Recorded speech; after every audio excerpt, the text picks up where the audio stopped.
Salam, hər vaxtınız xeyir olsun. Günəşin mətbəxinə xoş gəldiniz. Bugün qarpız mürəbbəsi bişirəcəm.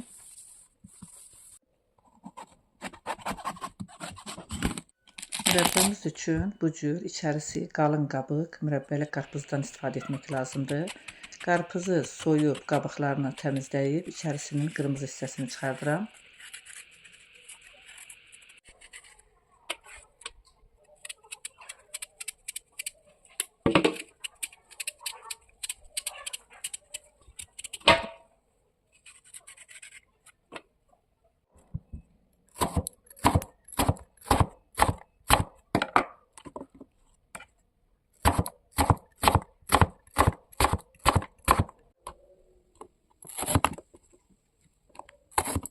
Qarpız qabığını soyduqdan sonra doğrayıb ləyənə yığıram.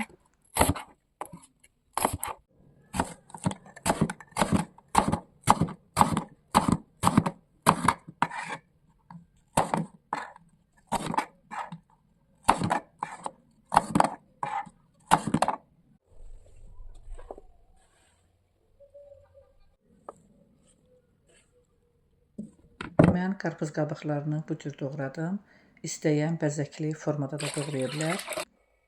Ləyənə qarpızın üzərinə çıxacaq qədər su, 2 xörək qaşığı soda əlavə edib qarışdırıb qarpız qabıqlarını ləyənə əlavə edirəm.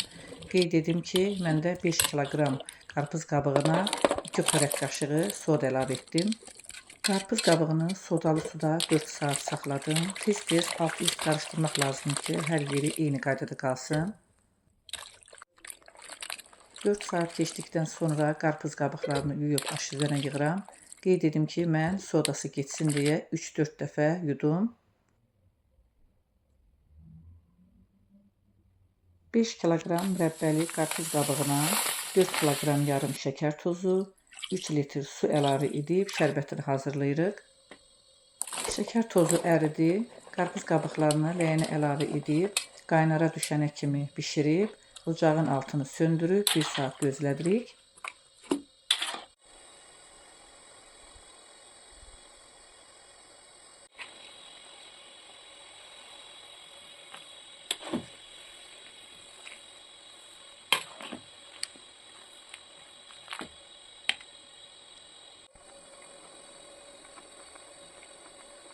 Qarpız mürəbbəmiz yaxşı şirələnsin deyə 1 saat gözlətdikdən sonra təkrar ocağa qoyub orta ateşdə bişiririk.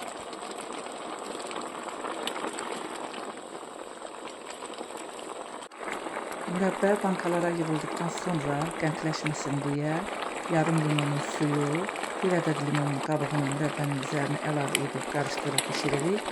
Qeyd edim ki, limon qabıqları bütün mürəbbələrdə çox gözəl ətri və qoxusu olduğu üçün mən bütün mürəbbələrdə istifadə edirəm.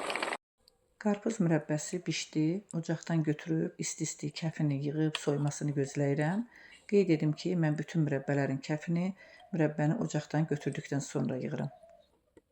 Bütün mürəbbələrin kəfini ocaqdan götürən kimi isti-isti yığmaq lazımdır ki, soyduqda mürəbbənin kəfi meyvələrin üzərinə yapışır.